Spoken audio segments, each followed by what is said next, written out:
Desde los 13 años de edad más o menos, venía siendo abusada sexualmente de manera sistemática y continua por su hermano mayor. En el abordaje con esta paciente, en la primera consulta, es que si existe un cáncer de tiroides, ya estamos hablando de que hay una autodestrucción. La razón por la que ella va a mi consulta es porque quería algo diferente a todo lo que venía recibiendo. Bienvenidos a este podcast donde juntos nos adentraremos en el viaje hacia la curación. En compañía del doctor Ernesto Torregrosa exploraremos el significado de las enfermedades y su origen y de cómo se relacionan con el desequilibrio entre cuerpo y alma. Aprenderemos cómo, a través de la conciencia, podemos recorrer el camino hacia el equilibrio que a menudo perdemos y nos enfermamos. ¿Qué está diciendo nuestro cuerpo? ¿Qué grita nuestra alma? ¿Cómo influyen la mente y las emociones en nuestro bienestar? ¿Quieres descubrir qué le falta a tu vida? Acompáñanos en este viaje de autosanación en Decodificando tu Cuerpo. Bienvenidos a nuestro primer episodio de Decodificando tu Cuerpo. Hoy, en compañía del doctor Ernesto Torregrosa, médico cirujano, homeópata y especialista en homotoxicología con más de 20 años de experiencia en medicina holística y no tradicional, exploraremos el enfoque innovador para tu proceso de sanación. No te lo pierdas, comencemos. ¿Existe un diccionario que nos diga esta emoción es para esta enfermedad?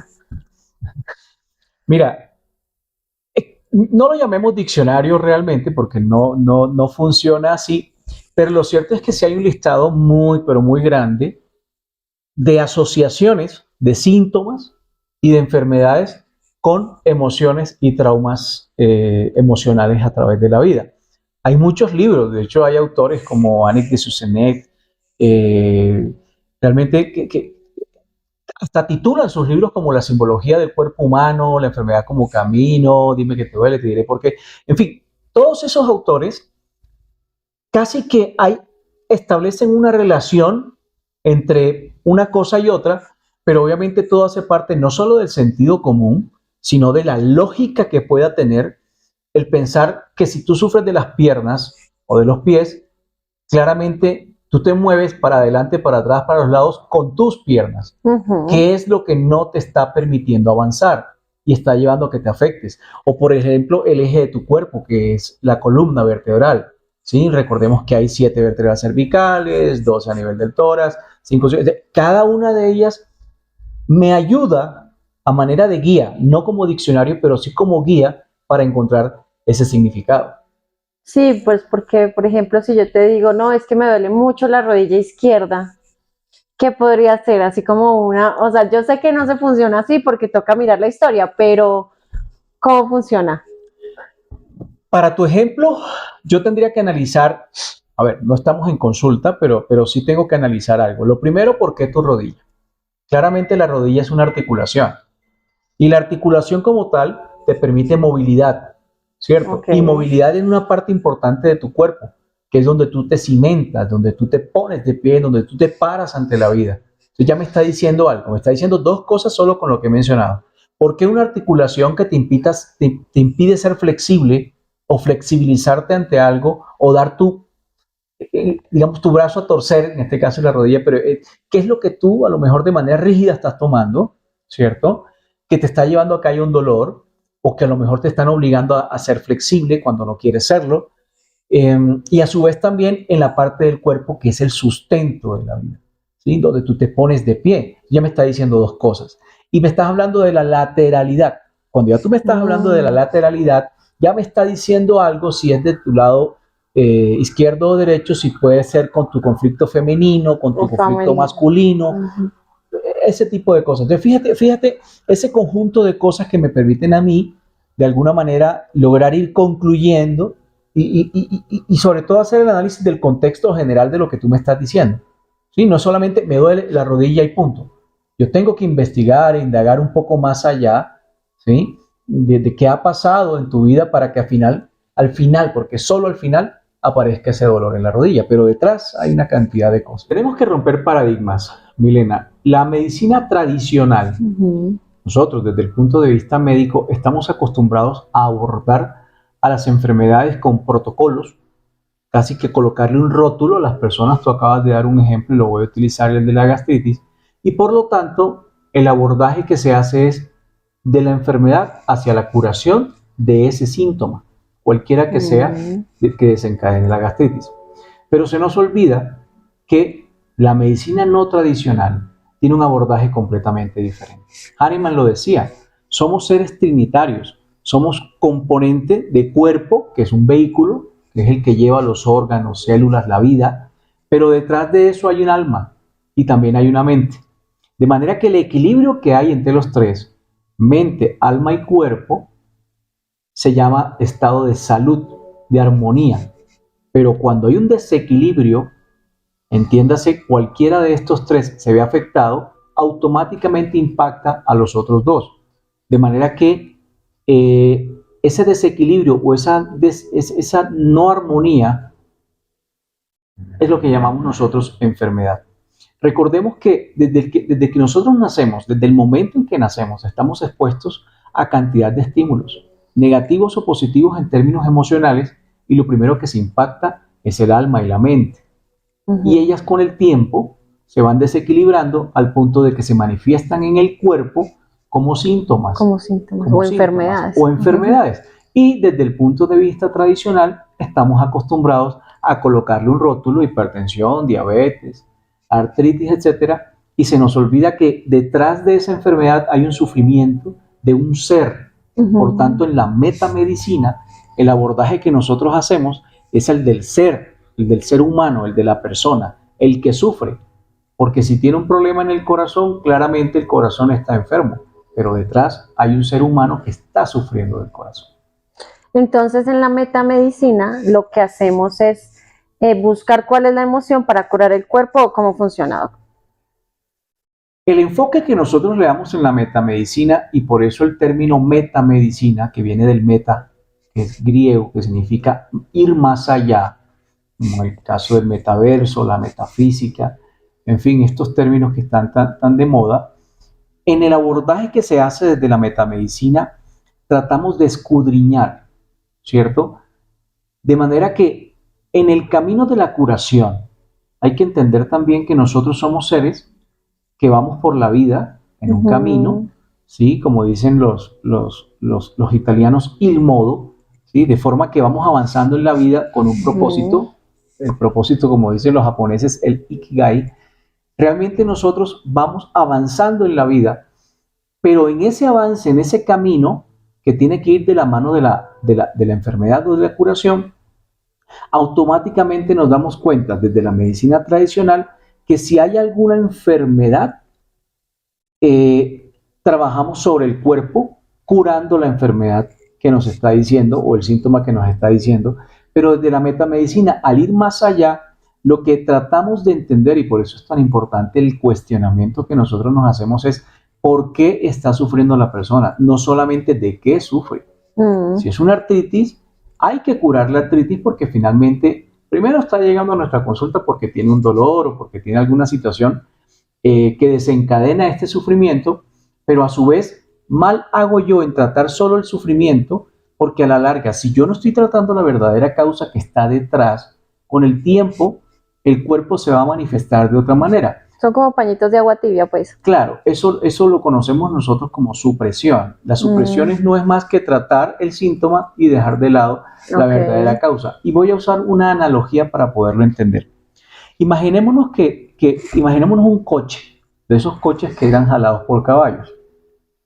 Entonces, los caballos representan las emociones. Al ritmo que vayan los caballos, es decir, las emociones, a ese ritmo va a ir la carreta o el coche. El conductor o el cochero que dirige esos caballos es la mente. Y la persona, el ser, el individuo, es el coche y el que va dentro del coche. De manera que en la medida en la que esos caballos vayan desbocados, asimismo, por el mismo control que no le da el cochero, pero quien sabe para dónde va y hacia dónde se dirige en ese camino, en ese il modo, ¿sí? En esa forma, esa manera, es el que va dentro del coche, que es el que está sufriendo. Entonces, en ese sufrimiento, él le envía un mensaje al cochero y le dice: hey, vas por mal camino, te estás metiendo por donde no es, vamos muy rápido, vamos muy lento. Y el cochero toma una decisión, pero si escucha. Si no escucha, él va a seguir haciendo lo mismo. Entonces, en este caso, ya con esa analogía, primero te aparece una dermatitis, es decir, una lesión en la piel, y tú no haces nada, o la dejas correr, o simplemente se le coloca un corticoide o una crema y la calma, pero no acabaste Pero con la se va causa. por otro lado. Y con el tiempo aparece Va a un ser colon peor. irritable, Ok. ya Ok. mucho mayor, ¿cierto? Por darte solo un ejemplo. Y entonces aparece ese colon irritable, que es otro mensaje que te está dando, y que hacemos en la medicina tradicional, Tapar con pañitos de agua tapar con tibia. pañitos de agua, y luego ese cáncer, esa lesión del colon se puede convertir en un cáncer cuando ya es quizá la Ya forma en la tarde. que el que va Ujú. dentro del coche le lanzó una piedra al cochero para que le dijera, hey, No. van 3 veces que te he hablado y no me has escuchado. Ok, quiero saber, tú hablaste acerca de la mente, aunque no sé que no es lo mismo mente y cerebro, pero ¿cómo el cerebro tiene que ver con todo este tema del desarrollo de la enfermedad? ¿O cómo es acá el tema, doc? Muy bien, te has dateado, muy bien. Mira, es interesante. Vamos a entenderlo, y a mí me gusta explicarlo para que las personas logren entender. Digamos, cuando van a mi consulta se extienden un poco las consultas porque me gusta explicarle a las personas para que no traguen entero. Ujú. Pero vamos a entenderlo de la siguiente manera frente a tu inquietud, y es muy bueno que la plantees. Pensemos inicialmente, dejemos de lado la parte energética, dejemos de lado la parte del alma y la parte de las emociones, y enfoquémonos en la estructura anatómica que es el cerebro, que realmente el nombre correcto debería ser encéfalo. Entonces, el cerebro inicialmente podemos decir que tiene 2 hemisferios, ¿cierto? Un hemisferio izquierdo y un hemisferio derecho. El hemisferio izquierdo es el hemisferio de la lógica. Hablar, contar, charlar, hacer asociaciones al ver determinada situación con el raciocinio, la lógica, ¿cierto? El cerebro izquierdo o el hemisferio izquierdo. Y el derecho, el cerebro derecho, es el de las emociones, es el que le pone color a la vida, ¿cierto? Es el de la intuición, es el cerebro que se relaciona con lo onírico, con el sueño, ¿cierto? Y las percepciones que tiene son asociaciones emotivas, emocionales, a diferencia del cerebro izquierdo, Que es cuyas más masculino. percepciones es mucho más masculino, pero sobre todo más perceptivo en términos de raciocinio, lógica, intuición. Por eso es tan importante la información que se envía en el uno al otro, porque en el momento y dependiendo de la dominancia de cada quien, si Ok. dominas más el cerebro izquierdo o el derecho, así va a ser tu percepción ante la vida. Entonces, a una persona que, por ejemplo, puede percibir con el cerebro izquierdo, mi mamá me dejó sola con mi papá, ¿cierto? Lógica, razón, porque en el contexto lo que entiende es que su mamá se va y lo deja en compañía de su padre. Si es del cerebro derecho, lo que va a decir es, mi mamá me ha abandonado. Me ha abandonado y el Ya trauma. El trauma y le colocó Sí. un color. Ahora, esto no es bueno ni malo, es una percepción que tiene la persona. Eso es lo primero que tenemos que entender. Lo segundo que es bueno también entender es que hace algunos años, por allá en los años 60, se empezó a trabajar la idea de, para poder entender la estructura y el funcionamiento del cerebro, no desde el plano anatómico solamente, sino de su comportamiento frente a nosotros cómo percibimos la vida, se empezó a hablar inicialmente de que el cerebro a través de la evolución se fue formando de manera que al principio era un cerebro primario, al cual llamamos cerebro reptiliano, porque, digamos, era el que hacía, La supervivencia, pues. era básicamente el encargado de la supervivencia. Ujú. Luego se fue desarrollando mucho más y sobre él, para entenderlo un poco mejor, se fue cubriendo otra parte del cerebro, desarrollando de manera que se formó lo que llamamos nosotros hoy como cerebro límbico o sistema límbico. Y finalmente, la parte superior, ya el más desarrollado, el más reciente, es el neocórtex. Cada uno de ellos tiene una función determinada. Mencionábamos que el reptiliano tiene que ver con lo instintivo, el límbico tiene que ver con las emociones y la parte del neocórtex con la lógica, la razón, el cálculo y todo esto. A su vez, el sistema límbico tiene unas estructuras, ¿sí? Está el hipocampo, está la amígdala, está, por ejemplo, el hipotálamo. Estas estructuras tienen cada uno una función, pero hay que entender también para finalizar con esto, que el cerebro límbico es el encargado de percibir qué es agradable o desagradable para nosotros. Entonces eso nos lleva a que cuando el cerebro límbico, que no tiene conciencia, que eso es otra historia, pero cuando el cerebro límbico entiende que una sensación o una experiencia es agradable, va a buscar que nosotros la repitamos, ¿cierto? Pero cuando una experiencia es desagradable, el cerebro límbico dice, no la por vamos a ahí repetir, no. por ahí no es la cosa. También es digamos, un sentido instintivo para que nosotros avancemos o no por la vida. ¿Quién se encarga de traducir para encontrar esa relación, por supuesto, que hay entre el cuerpo y esta parte de la que estamos hablando? Quien se encarga de traducir esto es el hipotálamo. El hipotálamo, por decirlo de alguna manera, es el encargado, el traductor, el que le dice al cerebro, tu corazón está funcionando así, tu riñón funciona así, tu hígado funciona así. Es el que lleva ese mensaje. ¿Por qué es tan importante entender esto? Porque a su vez el cerebro tiene un sistema, digamos, nervioso, estructurado, que tiene dos componentes que esperemos no perderlos de vista, del sistema nervioso autónomo. Entiéndase autónomo como que es el que permite que las cosas funcionen sin que les estemos dando orden. O sea, como en automático, pues. En un automático. Y por eso existe un sistema nervioso o un sistema mejor parasimpático y un sistema simpático. Estos dos, ¿qué hacen? El sistema simpático es el que mantiene todas las funciones del cuerpo para la alerta, ¿cierto? Y el sistema parasimpático es el que mantiene las funciones del descanso o de la relajación. Es como si el simpático funcionara más durante el día y el parasimpático durante la noche. Reparando. Correcto. Ok, Doc. Bueno, ¿y cómo hacemos? Bueno, ya usted ha explicado que las emociones desencadenan las enfermedades. ¿Y cómo es una consulta con usted? O sea, si yo voy y le digo, Doc, volvamos con el ejemplo de la gastritis, le digo, Doc, tengo una gastritis que no me aguanto, ¿cómo es la consulta o cómo sería el tema? Mira, es muy interesante esto porque, y creo que es bueno también dejar claro algo. Sigamos con tu ejemplo de la gastritis. Una persona puede sufrir gastritis, síntomas, ¿sí?, físicos. El diagnóstico es gastritis, pero los síntomas pueden ser lo que llamamos nosotros epigastralgia, por ejemplo, que es ardor a la boca del estómago, o dolor, o un reflujo, por ejemplo, después de las comidas, o doctor, tengo pirosis, en la noche no puedo dormir por tal o cual cosa, y finalmente la conclusión podría ser una gastritis. Pero resulta que Juan sufre de gastritis y tú sufres de gastritis, de manera que físicamente sufren exactamente lo mismo. Pero no es por lo mismo. En la medicina tradicional estamos acostumbrados a verlos como lo mismo. Por lo tanto, el tratamiento va enfocado a lo mismo. A todos les doy el mismo medicamento. Pero detrás, el sufrimiento puede ser completamente diferente el de Juan, al de Pedro o al de María. Porque a lo mejor la manifestación fue la misma en cada uno, pero la intensidad varía y por lo tanto mi abordaje para Juan tiene que ser completamente diferente al de María o al de Luis. ¿Por qué? Porque en la medida en la que empezamos a indagar, y para responder tu pregunta, empezamos a analizar cosas de tu historia biopatográfica, es decir, qué ha pasado a través de tu vida. Por eso en mi consulta los Kleenex nunca alcanzan los pañitos, porque las personas lloran mucho debido a la emocionalidad que tiene este componente, porque a veces son personas que no logran expresar, incluso jamás han expresado algo y por eso lo tienen allí. Y ahorita te puedo dar el ejemplo de un caso muy lindo que viví en alguna oportunidad.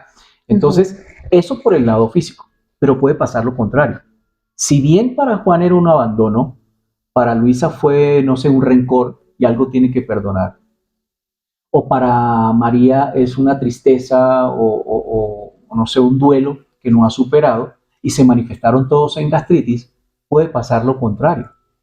Resulta que los tres tienen un duelo, por decir, digamos, ese componente emocional, ese impacto, ese trauma en la vida. Los tres, tanto María como Luis como Juan, tienen un duelo, pero en Juan se manifestó con un infarto cardíaco, en Luisa se manifestó con una dermatitis y en Pedro se manifestó con una, no sé, con un colon irritable. Ok, pero entonces, Doc, si yo, o sea, si vamos a hacer, digamos, el análisis, es como empezar hacia atrás, hacer como un recuento de qué pasó. Esa es una pregunta. Y la otra, y me adelanto, es cuando yo tengo una gastritis, o sea, así normalita, ¿es por algo que me pasó hace poco o es algo ya de anterioridad? O sea, si la enfermedad es más grave o no tiene que ver. Muy buena, muy buena tu pregunta y sobre todo es interesante plantearla desde del hilo conductor. Ok. Nosotros como seres humanos tenemos tres formas, o causas mejor, tres formas de manifestar las enfermedades, pero llamémoslo, esas causas nosotros, y los pacientes luego lo entienden, lo llamamos núcleos rectores, que son la raíz del problema. Por eso no es tan sencillo llegar a él y es tan interesante y tan bonito ver cómo ese proceso de ayuda en el cual los dos, tanto el paciente como este servidor, alcanzamos el proceso de curación en un trabajo de colaboración, donde yo soy solamente un vehículo, yo solamente soy un instrumento, y la autocuración realmente viene de la misma persona. Pero retomando, hay inicialmente lo que llamamos las tensiones. Las tensiones que pueden ser físicas o mentales. Es como la primera fase en términos de tiempo, porque el ser humano hay que entenderlo en un contexto multidimensional. Por eso hablamos de metafísica también. Multidimensional, donde hay un consciente, un inconsciente, un supraconsciente y una cantidad de cosas, pero también hay un tiempo, una línea temporal. Entonces, esa primera manifestación son las tensiones, que pueden ser físicas o mentales. En segundo lugar, en el tiempo, al hacerse mucho más profunda, es decir, avanza la enfermedad, aparecen los traumas. Entonces, te puedo garantizar que nadie se golpea el pie porque sí, nadie se corta el dedo porque sí, y a veces empezamos a tener en cuenta también la lateralidad, si el lado izquierdo, el lado derecho, masculino, femenino, a lo mejor. Pero ya eso es muy específico. Bastante específico, sobre todo por eso la importancia de la información que yo recibo en la consulta, en ese abordaje, en esa conversación que tenemos juntos. Entonces, cuando ya vamos viendo por qué lado, por ejemplo, del cuerpo se dio ese esguince, esa torcedura de tobillo, o a lo mejor cuál es el hombro que te está doliendo, entonces, ¿qué es lo que tienes que perdonar con tu figura masculina? Sea tu papá, tu hermano, tu exmarido, qué sé yo, o en el caso de que se presente en otra lateralidad con un conflicto femenino, con una hija, o la parte femenina que tiene ese hombre también, o la parte masculina que tiene la mujer. Y son los traumas. Y el tercer componente o nivel son las enfermedades, que también pueden ser físicas o pueden ser mentales. Okay. Entonces, en ese orden de ideas, lo que nosotros vamos viendo para poderlo entender es que a través del tiempo, la manifestación clínica o física va a ser mucho más fuerte o importante en la medida en la que más avance el tiempo, es decir, la antigüedad de ese trauma que puede ser en la niñez y manifestarse a los 45, 50 años de edad, ¿sí? En primer lugar, y segundo, que entre más fuerte sea la manifestación de físicamente hablando, estamos hablando de que seguramente el mensaje que me está enviando el cuerpo es mucho más profundo y de más antigüedad. Entonces, no es lo mismo cuando ya aparece un cáncer o un tumor que seguramente a través del tiempo, su presión ya lleva mucho tiempo cocinándose allí, a cuando aparece de una forma superficial en una persona, no sé, una alopecia, o sea, se le cae el cabello o algo. No quiero decir que todas las enfermedades son así, pero es por eso es tan importante ese abordaje, esa conversación inicial que tenemos en la consulta. Y créeme que lo primero o el punto de partida es que la persona vaya entendiendo, es decir, la comprensión de su enfermedad para luego pasar a un plano de no solo el conocimiento de la misma, sino la causa y entender desde su propio ser que allí, así como el cuerpo está levantando la mano y está diciendo, yo estoy sufriendo, ¿sí? También él te está diciendo, también, así como me enfermé, tengo la capacidad de autocurarme. Ok, entonces eso quiere decir que mi cuerpo, bueno, cualquier cuerpo de cada persona se puede curar a sí mismo. Claro que sí. Pero teniendo la conciencia de lo que le está sucediendo. Todo. O no es necesario tener la conciencia. Todo es un proceso. Ya que mencionas lo de la conciencia, hay que entender también, y es bueno aclarar que existen varios tipos de conciencia, ¿no? Está el plano consciente, por ejemplo, nosotros estamos teniendo esta conversación muy interesante en un plano consciente, donde yo doy órdenes a mi cerebro para que mencione, estructure una idea, te trate de graficar algo, etcétera, etcétera, etcétera. Pero hay un plano subconsciente, en el cual yo no doy órdenes, pero desde el punto de vista, digamos, de control, por llamarlo de alguna manera, hay un filtro que me permite sacar cosas o detenerlas o frenarlas. Eso es lo que Freud llamaba los actos fallidos, que es otro nivel de manifestación, que lo podemos explicar más adelante. Por favor. Esos actos fallidos son básicamente situaciones, acciones, palabras que tú dices y no querías decir. Salieron del plano subconsciente porque están guardadas allí. Están como en tu disco duro, están en una carpeta. Sí, como que a veces uno dice, ¿yo por qué salí con eso? ¿Por qué dije eso? Claro, entonces tendrías que preguntarte si, por ejemplo, ¿qué hay en el fondo? Se te quedaron las llaves dentro de la casa o dentro del carro, ¿a dónde no querías ir?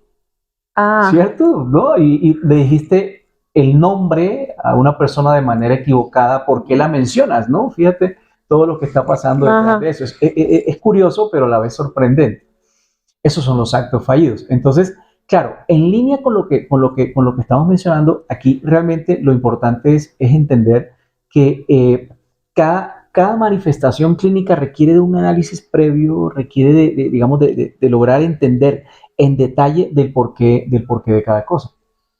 Ok, yo entiendo entonces que es como un conjunto de cosas, como haciendo una sopa, pues uno echándole las creencias, la conciencia, y qué más, Doc, puede hacer uno como para liberarse. Pues ya dijimos que están todas las creencias y las cosas, ¿cierto? ¿Cómo hace uno para liberarse de dichas enfermedades, o cuál es el primer paso? Bueno, mira, complementando un poco lo anterior, en esos planos del consciente, del subconsciente, del inconsciente, que es más profundo todavía. Es decir, hablábamos de que Freud, digamos, decía que las manifestaciones del subconsciente eran los actos fallidos, que ya de alguna forma expliqué. También hay un plano más profundo, consciente, subconsciente e inconsciente en la parte inferior. ¿Cuál es el inconsciente? Cuando definitivamente tú actúas de manera instintiva. O sea, automática, pues. Completamente automático. Es como cuando tú manejas un carro, sí, claro, un carro mecánico, ¿no? En nuestro país hablamos de carros mecánicos, no los carros automáticos. De forma inconsciente tú estás moviendo, ¿sí?, la pierna para meter el clutch, el embrague, para la palanca de cambios, cambiar de velocidad, cambiar la música. Que hay veces que uno dice, ¿cómo llegué aquí? ¿Cómo llegué aquí? No me di cuenta, porque tu inconsciente actuó, ¿cierto? Lo mismo sucede, pero absolutamente todo el tiempo en las situaciones en las que vives diariamente. A veces actúas con el consciente, es decir, con control. A veces actúas con el subconsciente, con un control mixto, ¿sí? Se te salen actos fallidos. Y en el inconsciente, donde claramente actúas, como dices tú, en piloto automático. Pero existe un plano, que ese ya tiene que ver mucho con la física cuántica, es el supraconsciente. Fíjate que aquí también hay que aclarar algo con relación al por qué piensan que la metamedicina o la medicina no tradicional compite con la medicina tradicional. No, fíjate que en el concepto que tenemos de la física, sí, hablamos de la física tradicional, pero también hablamos de la física cuántica. Y cuando hablamos de la física tradicional, que es la que se encarga de lo macro, de lo objetivo, de lo ponderable, de lo medible, ¿sí? En cambio, la física cuántica se encarga de lo micro, de lo no perceptible, de lo energético. Y ambas estudian lo mismo, física. Entonces no podemos hablar de que existe una rivalidad, sino más bien una complementariedad entre la una y la otra. Entonces, ya teniendo en cuenta todo esto, empezamos a hablar un poco entonces de encontrando esa causa, la raíz del sufrimiento, en ese trasegar, que el listado de los sufrimientos es inmenso. Un duelo, una violación, un abuso, una tristeza, un abandono, una rabia, un rencor, un no perdón, una cantidad de cosas, empiezan las manifestaciones clínicas. Por lo tanto, y aquí hay algo también interesante, y es que cuando empezamos todo este proceso, lo digo en lo personal como profesional, cuando me gradué por allá de médico hace mucho tiempo, trabajábamos con herramientas que eran convencionales, porque alguien me preguntaba en su momento, bueno, ¿y qué le da a los pacientes? No, hay miles de cosas para, digamos, de alternativas, de terapias, de técnicas, y parte del tema de la complementariedad está precisamente relacionado con qué le sirve a cada quien, ¿cierto? Y recuerdo que en aquella época, te estoy hablando hace más o menos unos 20 años, o quizá unos 25 años, le decíamos, o yo por lo menos todavía lo hago, pero le decía a una persona, no, para poder trabajar sobre este tema, porque quizá el problema acá tuyo es un perdón que no que no has recibido o que no has dado, por ejemplo, y por ahí empezó el sufrimiento, léete tal libro, ¿cierto? O te sugiero una película que veas, o empieza a hacer este ejercicio de meditación, etcétera, etcétera. Y hoy día es mucho más fácil porque hoy día uno simplemente le dice a las personas, mira tal cosa y la encuentra en internet, o léete esto, está en internet, o léete tal serie, perdón, vete tal serie que está en las plataformas. Ya hay más herramientas, ¿no?, para poderlo hacer. Pero el proceso de curación arranca en esos niveles primero, claramente, con el entendimiento de todo este proceso. Segundo, con la comprensión de que existe una causa, conozcámosla o no. Tercero, encontrarla y empezar a trabajar desde ahí. Ok. Bueno, Doc, y cuénteme ese ejemplo que me quería dar de su paciente, porque quedé como... A mí me gusta mucho utilizar ejemplos porque creo que es la mejor forma de graficar y de poder explicar las cosas. Recuerdo hace mucho tiempo una paciente de más o menos unos 27, 30 años, con 2 hijos, que me consultó porque venía en un tratamiento para cáncer de tiroides. Ok. Lo primero que, digamos, que entiendo en el abordaje con esta paciente en la primera consulta es que si existe un cáncer de tiroides, ya estamos hablando de que hay una autodestrucción, ¿cierto? Las células se están destruyendo, ya hay un proceso que, como lo decíamos hace un rato, lleva mucho tiempo de evolución. Algo estaba pasando. Claramente, el cáncer como tal, desde el punto de vista tradicional o alopático, requiere un tratamiento agresivo. Y a esta paciente ya se le había hecho radioterapia, se le había hecho yodoterapia e incluso una cirugía. ¿Qué es lo que hay que hacer en estos casos desde el punto de vista físico y tradicional? Es decir, eso no cambia. Okay. Y eso es una verdad a puños. Pero cuando empezamos el abordaje, y la razón por la que ella va a mi consulta es porque quería algo diferente a todo lo que venía recibiendo. De manera que en ese abordaje, la primera conclusión, que ella por supuesto no lo sabía, pero es la primera conclusión a la que yo llegué, es que algo, dado que la lesión de ella estaba aquí en el cuello, algo no estaba expresando. El quinto chakra, que está ubicado acá en esta parte del cuello, tiene que ver con la expresión.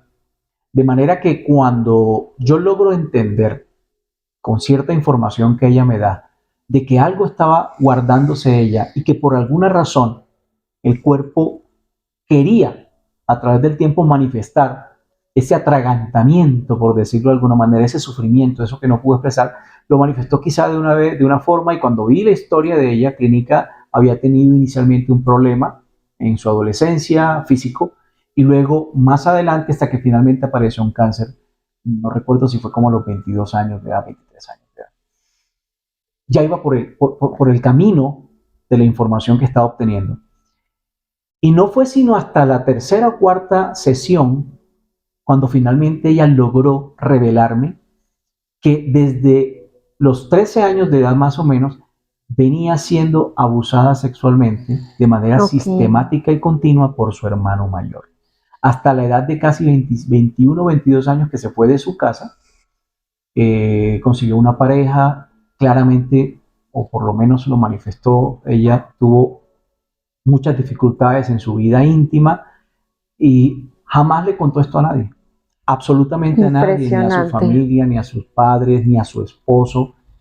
O sea que ella se guardó eso mucho tiempo. Se lo guardó mucho tiempo y me confesó que a la única persona, en medio de lágrimas, en esa sesión tan especial, con la única persona que había conversado el tema, y me lo dijo porque dijo que no había encontrado a alguien como yo que que la condujera a poder revelarme esa situación. Y fíjate la mezcla de emociones que hay allí, fíjate lo bonito del caso, porque allí hay tristeza, hay una especie de abandono, porque ella, digamos, se sintió que en su propia casa nadie podía protegerla, se sintió obviamente mucho rechazo y mucha rabia contra esta persona, mucho odio, y por supuesto el trauma que implica para en este caso una mujer, una violación, un abuso. Entonces fíjate que se combinan una serie de sentimientos y de emociones donde claramente el proceso de curación a feliz término, porque recuerdo y puedo hablar claramente de este caso, llegamos a feliz término a ese proceso de curación, necesitó una sanación propia, interior, necesitó perdonar por supuesto, Dios esta mío, persona qué difícil. necesitó entender que finalmente en la vida hay que expresar lo que se siente, necesitó entender que tenía que vivir esta situación,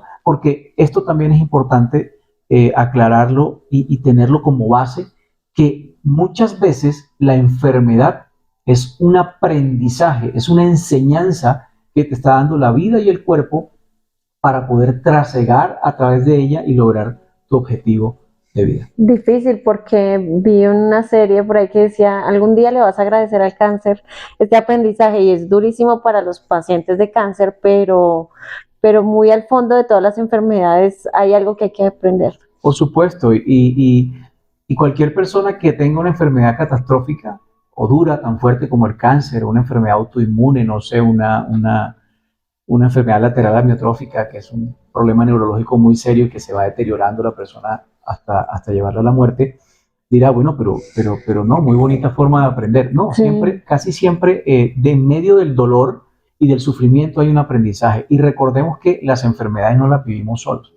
Hay un contexto, la familia, la pareja, los hijos, que también viven con la enfermedad y que también necesitan ese aprendizaje.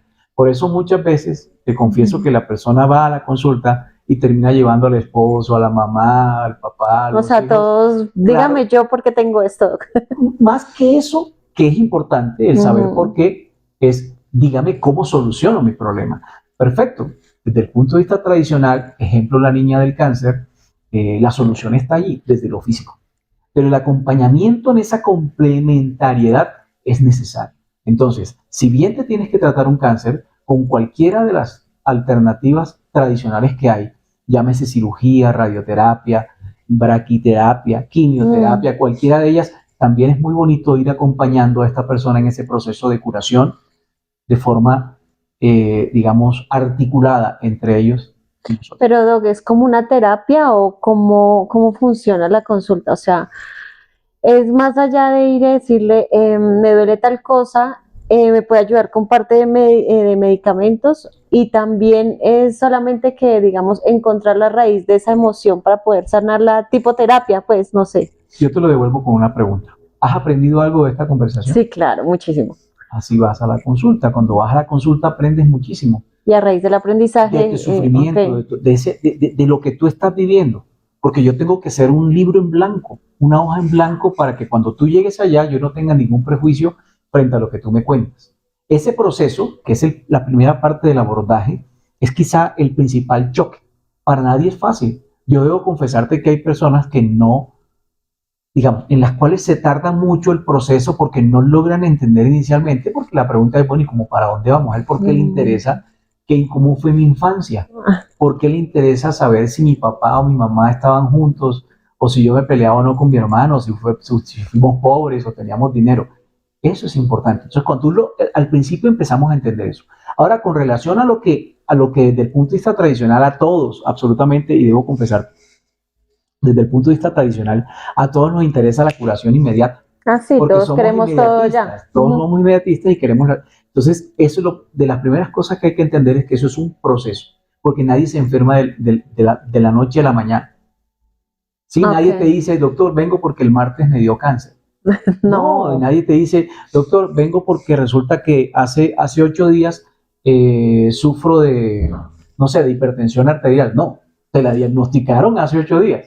Claro. Sí, no, es que hace 15 días tengo diabetes. No, tienes diabetes hace como 20 años y resulta que hasta ahora te la diagnosticaron, ¿cierto? Entonces todos esos procesos llevan a que definitivamente el abordaje y la curación vaya a depender tanto de la antigüedad, de la profundidad y qué es lo que me dice el síntoma. Cuando hablábamos del tema digamos, desde el punto de vista metabólico, por ejemplo, el hígado, que es el que se encarga de metabolizar, sí, obviamente desde el punto de vista no sé, de la vesícula biliar, combinando con los jugos biliares, las enzimas hepáticas, hay una cantidad de fenómenos metabólicos y fisiológicos que se dan allí, que se dan y se manifiestan con exámenes paraclínicos y con síntomas. Pero la pregunta que yo haría, más allá de tratarlos, ¿por qué el colesterol tan alto? ¿Qué es lo que estás reteniendo? ¿Sí? ¿Por qué el azúcar alta? ¿Qué es lo que estás liberando? ¿sí? ¿Qué es lo que se está llevando en la vida a producir tanta insulina para bajar el azúcar porque estás elevando tus niveles de azúcar? ¿Sí? Entonces, por supuesto, si es diabetes, yo lo tengo que tratar con medicamentos que bajen el azúcar, que ayuden a liberar la insulina, etcétera.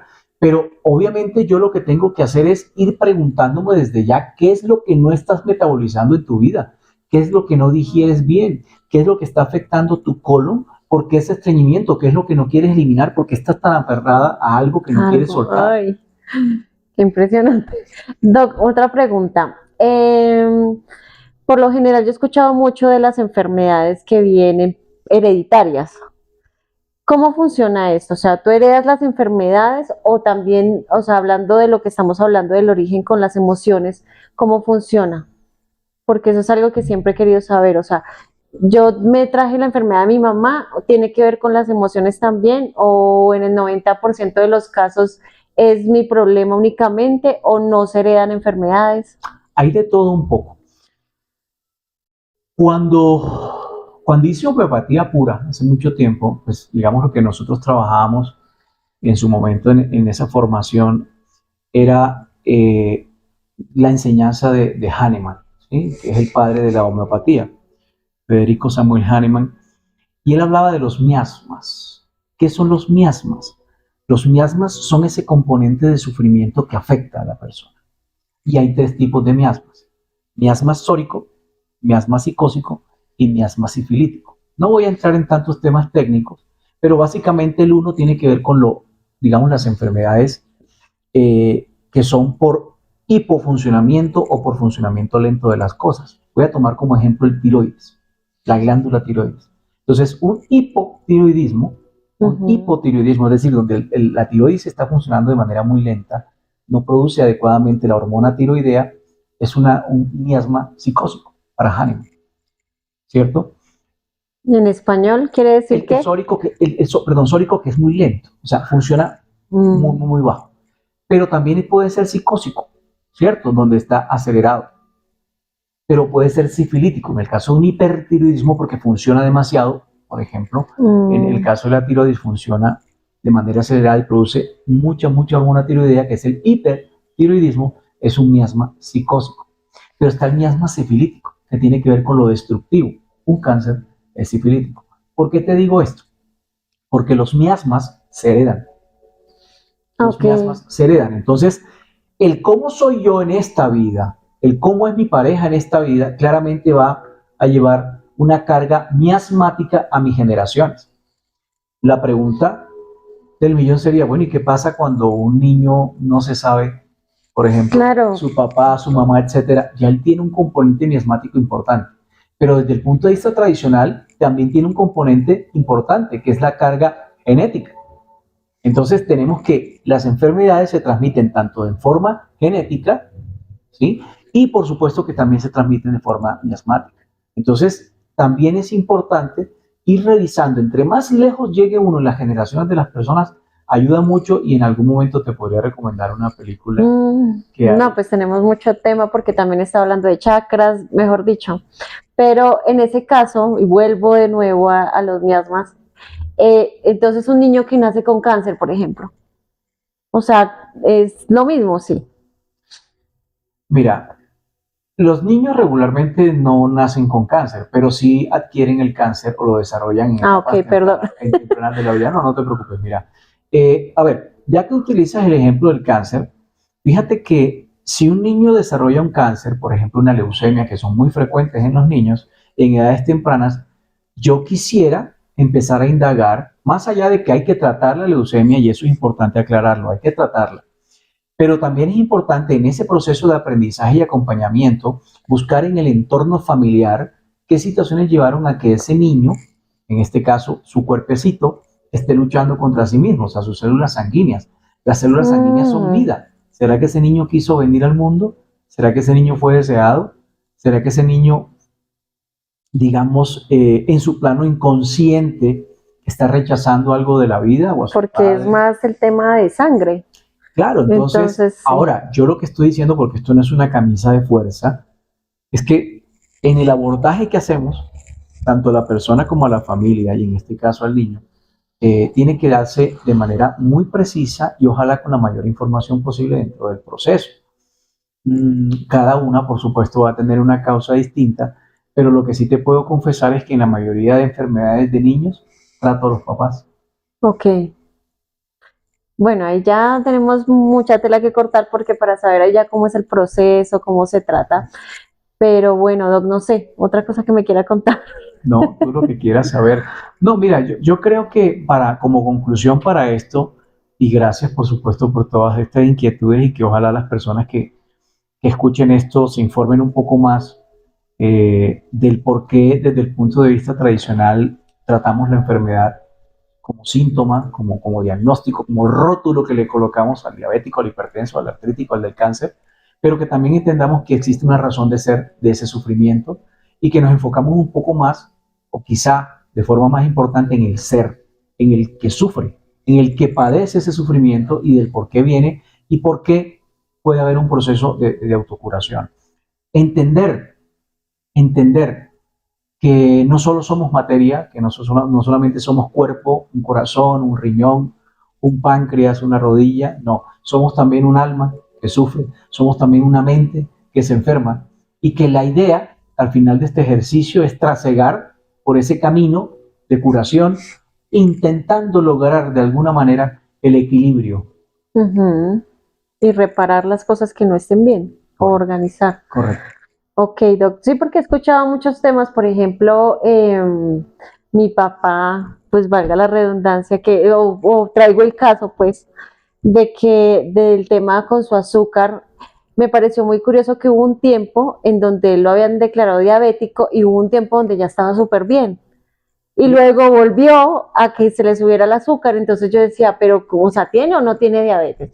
Sí, entonces eso me parece muy interesante y saber todos estos temas, la verdad, me apasiona mucho. Pues yo sin entrar de pronto En consulta. sí, no, pero con el mayor gusto te puedo dar cualquier información. Yo más bien me preguntaría si evidentemente, como tú lo dices, él estaba bien de su diabetes. Porque yo creo, y ese es un error que se comete desde la medicina tradicional, que lo que estaban tratando era laboratorios. Entonces, Sí, claro, llega el claro. paciente, lo rotulamos como diabético y miramos su hemoglobina glicosilada y miramos sus pruebas de función renal y miramos cómo está su glicemia en ayunas.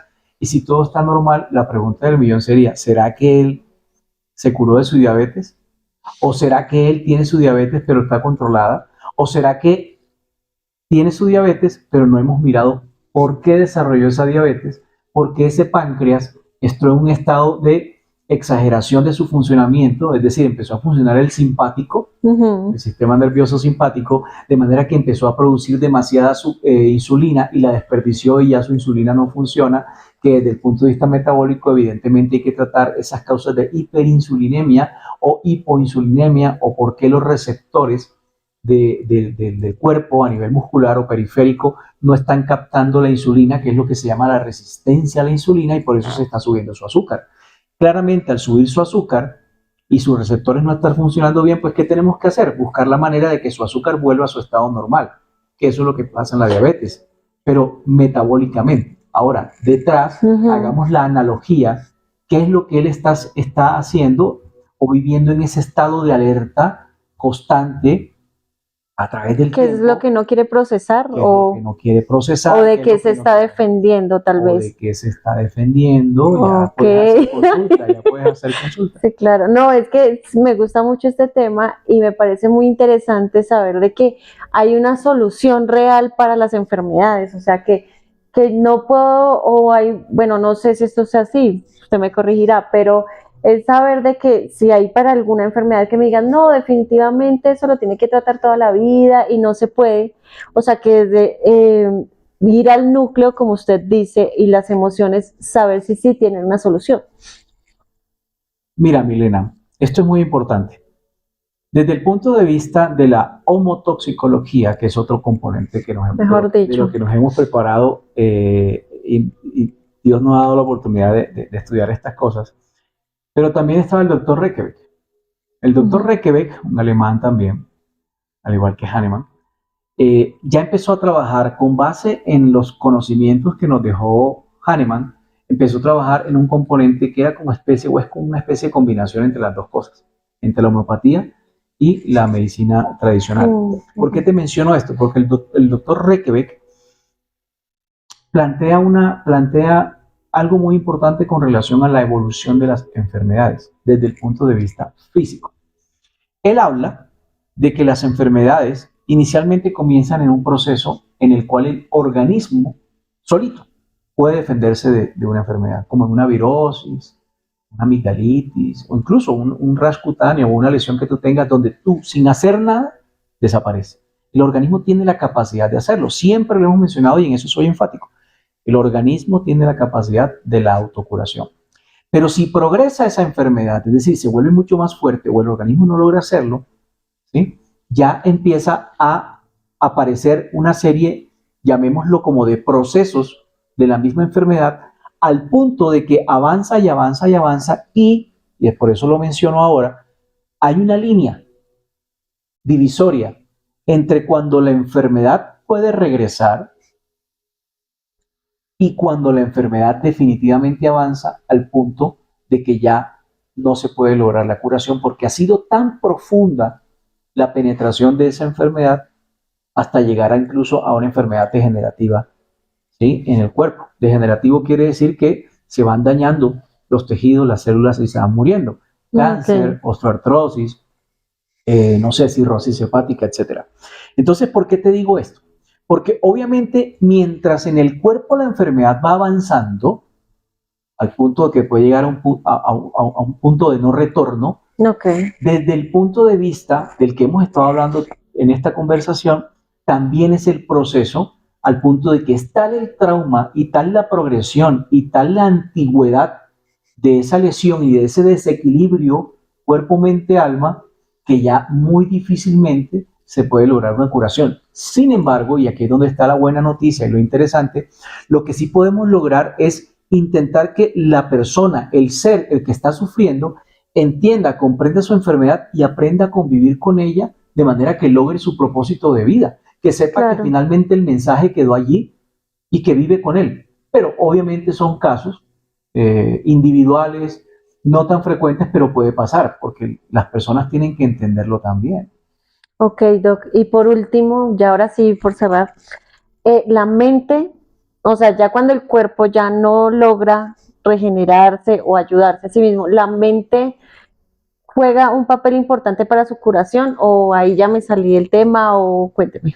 No, por supuesto que sí. Acuérdate que, es decir, no perdamos de vista el ser trinitario. Me parece que ese lo hablamos al principio y lo estamos hablando sobre el final. No perdamos de vista de que cualquiera de los tres se puede enfermar por sí solo, ¿cierto? Entonces, tú puedes tener, acuérdate que hay patologías mentales. No, pues yo me refería era como la mente a partir de la meditación, que creo que ya es otro tema distinto, bueno, pero... Si bien tiene que ver más que todo con las modalidades de curación y tiene que ver con las técnicas para lograr esa armonía y ese equilibrio, lo cierto es que si encontramos que definitivamente, y creo que aquí, por eso, y me gustaría preguntarte, ¿te acuerdas cuando yo te hablé de la analogía del coche y de los caballos? Sí. ¿Qué lugar ocupa la mente? ¿Quién es? La que dirige. ¿Quién es el cochero? Correcto. Entonces, si es la que dirige, entre más sano sea el cochero, más sana sea tu mente, seguramente mejor control va a tener sobre tus caballos, es decir, tus emociones, y por supuesto el individuo que va en el coche va a estar mucho más confortable. Doc, si yo quiero consultar con usted, ¿cómo puedo hacer? Bueno, hay varias formas de contactarme.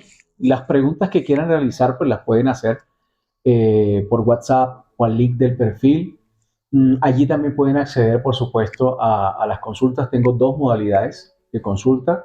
Una que yo llamo modalidad simple y es un contacto virtual para las personas que no están acá en el país o en la ciudad y nos conectamos y hacemos un pequeño abordaje. Siempre, debo confesarlo, es mucho más interesante, bonito y de la transferencia de energía, lo personal, pero bueno, para eso existen las herramientas tecnológicas hoy.